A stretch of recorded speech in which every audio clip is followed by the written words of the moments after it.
হরে কৃষ্ণ। ওম নমো ভগবতে বাসুদেবায়। ওম নমো ভগবতে বাসুদেবায়। ওম নমো ভগবতে বাসুদেবায়। শ্রীমদ্ ভাগবত তৃতীয় স্কন্ধ স্থানম সৃষ্টি স্থিতি সপ্তদশ অধ্যায়। ব্রহ্মাণ্ডে সর্বদিকে হিরণ্যাক্ষের বিজয়। শ্লোক 11। করাশ্চ কর্কশয় সত্য কুরৈগ্নন্তু ধরাতলম কারকারো রবসামত্তাহ পরিয়ধাবন বরুতসহ। অনুবাদ: হে বিদুর, গর্দভেরা দলবদ্ধ হয়ে তাদের তীক্ষ্ণ কুরের দ্বারা পৃথিবীকে আঘাত করে এবং উন্মত্তের মতো কারকার রব করতে করতে চতুর্দিকে ধাবিত হতে লাগল। শ্লোক 12।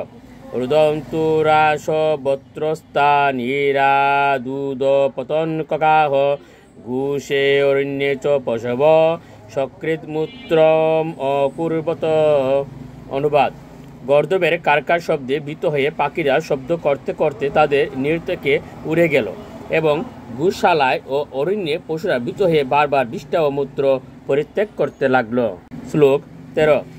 গাব অত্র সন্ন শ্রীগো দুহাস্তু ও দয়া পয়বর্ষিণ বরুদন্দে বলিঙ্গানি দ্রুমপেতুর বিনানিলম।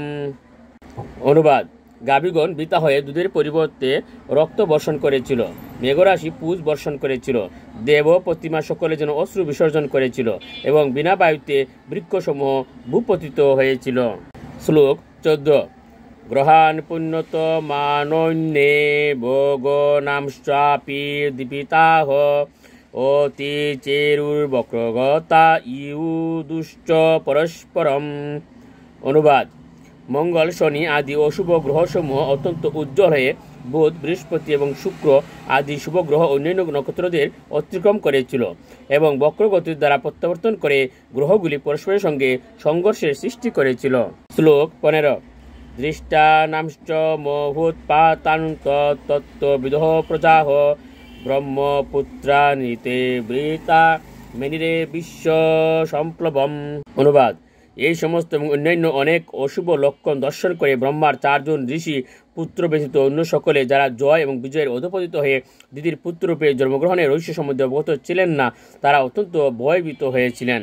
তারা মনে করেছিলেন যে জগতের প্রলয় উপস্থিত হয়েছে। হরে কৃষ্ণ।